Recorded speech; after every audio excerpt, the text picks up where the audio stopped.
Hi everyone. Today we are going to learn about database scaffolding. So, to learn about scaffolding, first you need to make sure that your database has been created into your local system. If you haven't done it, please watch my earlier session where we have created one database favorite books and used it.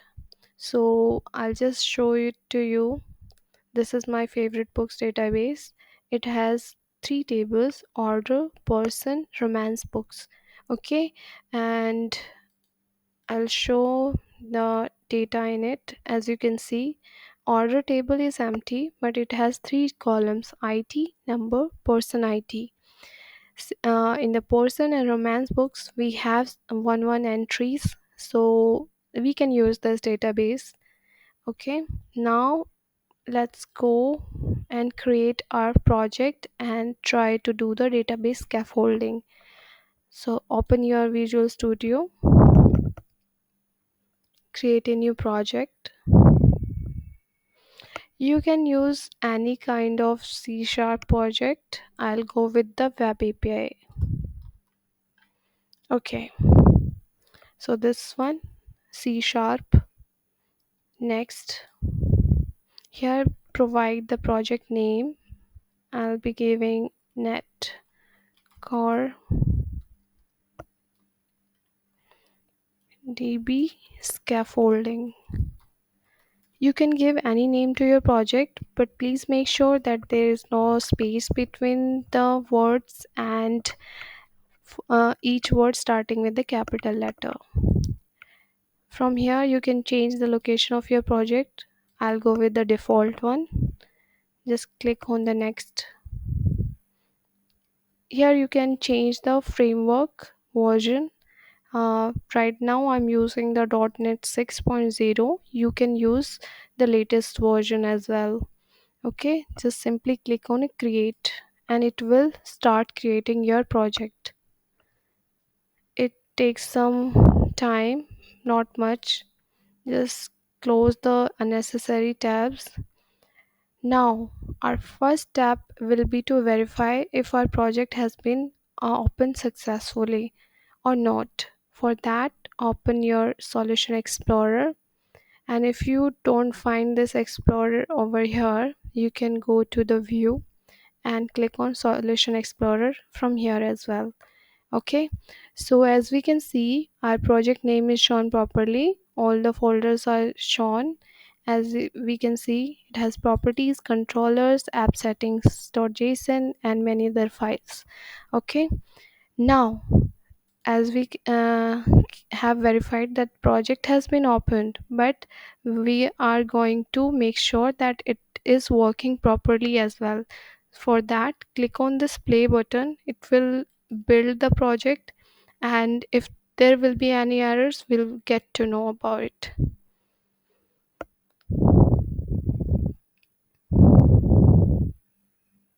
Okay, it has been built successfully. As we can see, we have one default API that is given by the project, so you can try it out.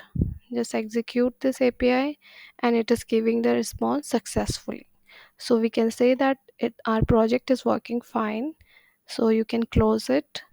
Now our next step is to open the Solution Explorer and right click on our project name and navigate to the manage NuGet packages. Over here we will be adding some packages that are needed for database scaffolding, and please navigate to the browse tab and search for the EF core.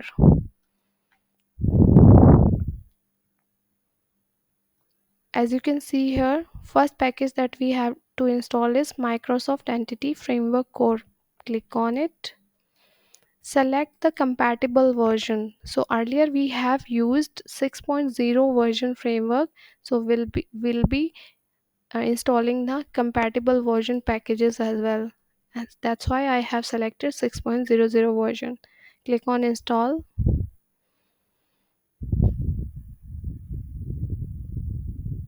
Okay, I accept.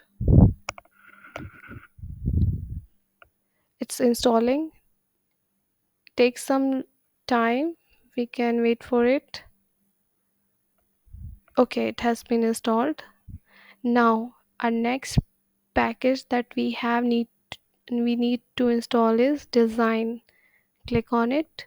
Select the compatible version, that is 6.00. Click on the install button. Okay, I accept. Okay, now the third package that we have to install is SQL Server. Click on it, select the compatible version, install it. Click on OK, accept the policies or whatever. Now, last but not the least package is tools. Just click on it, select the compatible version, that is 6.00, and click on the install button.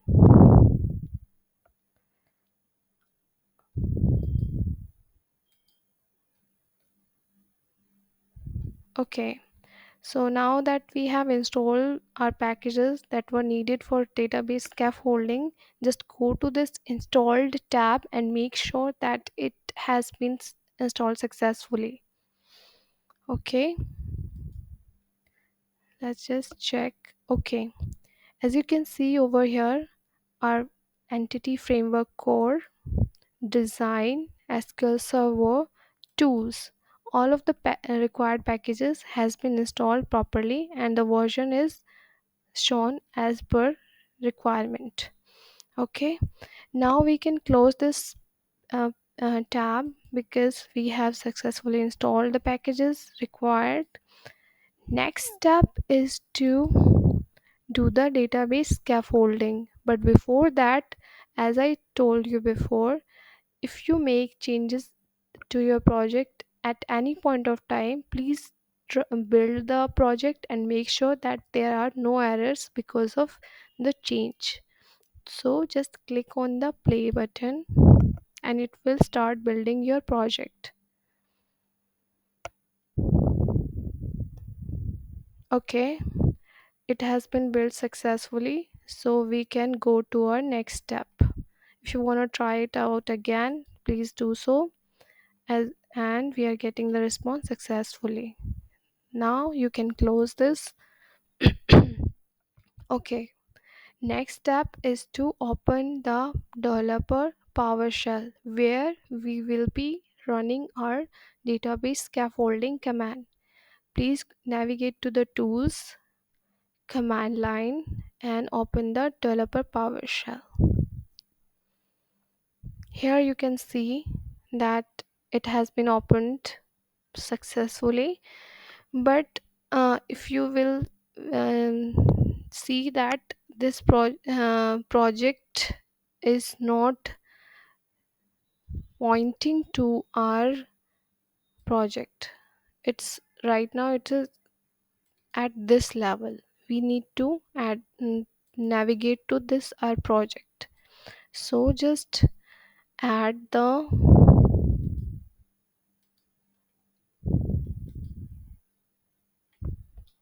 project name, that is the same name as given for the upper folder. So db scaffolding.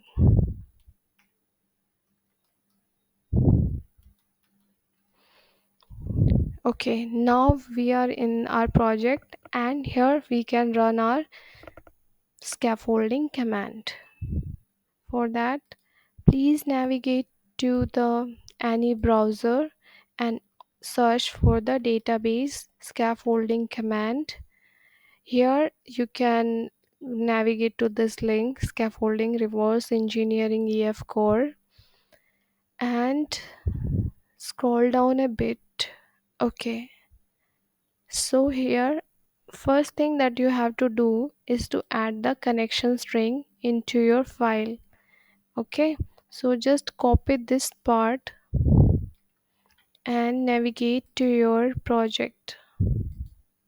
Open the Visual Studio again. On the Solution Explorer, open the settings.json file. When you will click on it, it will open successfully. You can close this Solution Explorer for now. Provide one comma, and in the next line add the connection string that you have copied from that website. Okay. Here you have to update two things. First thing is connection string key name. So here we will be giving our database name as key. Done. Here as well, update the database name.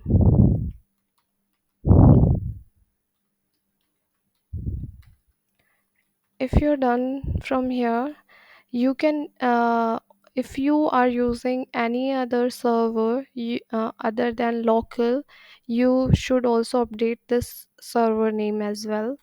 For my case, if I open the SQL Server Object Explorer and see that my SQL Server database name is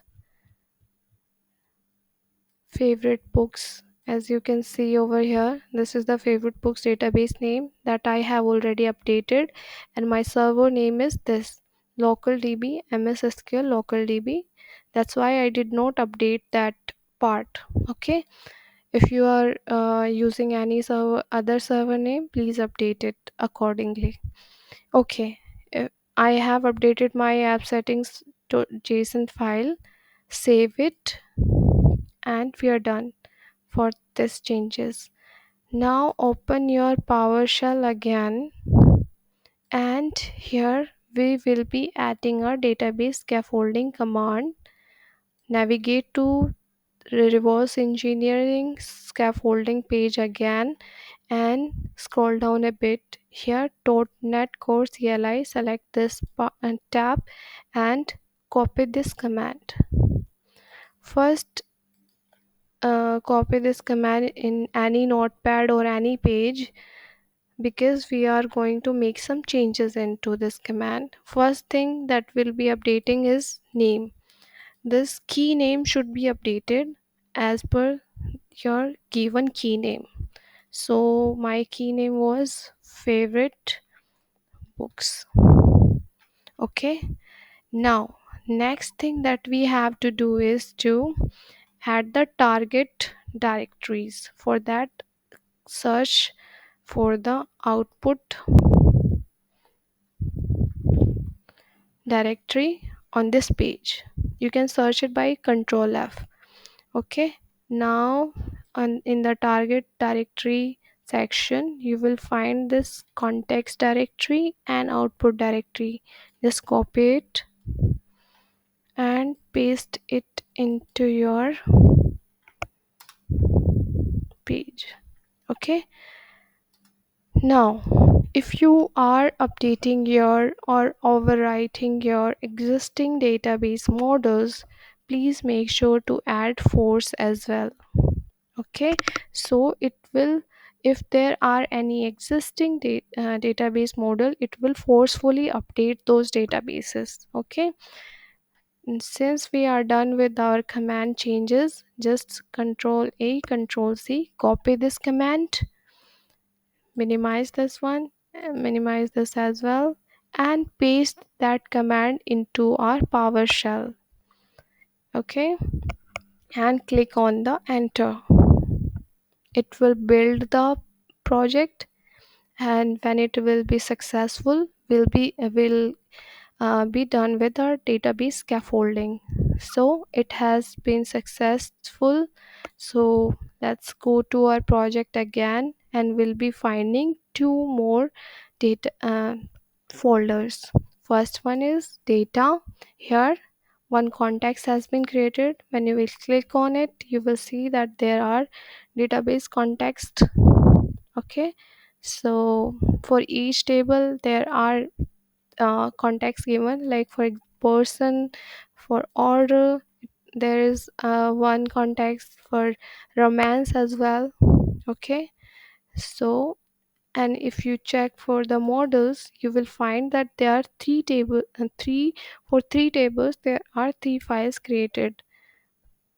So for the order table, we have one file having the id, number and person id columns. Okay, so if you will go to your database again, and you will find that there were three columns here as well. As you can see in the order, it was id, number, person id.